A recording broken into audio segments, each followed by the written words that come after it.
ఈ రోజు మేము కళ్యాణ వెంకటేశ్వర స్వామి టెంపుల్ కి సేవకి వెళ్తున్నాం. గోవింద గోవింద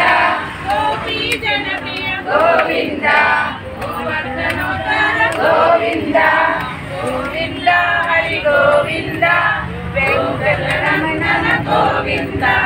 గోవింద హరి గోవింద వెంకట గోవింద గోవింద గోవింద గోవింద హరి గోవింద గోకుల నందన గోవింద గోవింద హరి గోవింద వెంకటరమణ గోవింద గోవింద హరి గోవింద వెంకటరమణ గోవింద గోవింద హరి గోవింద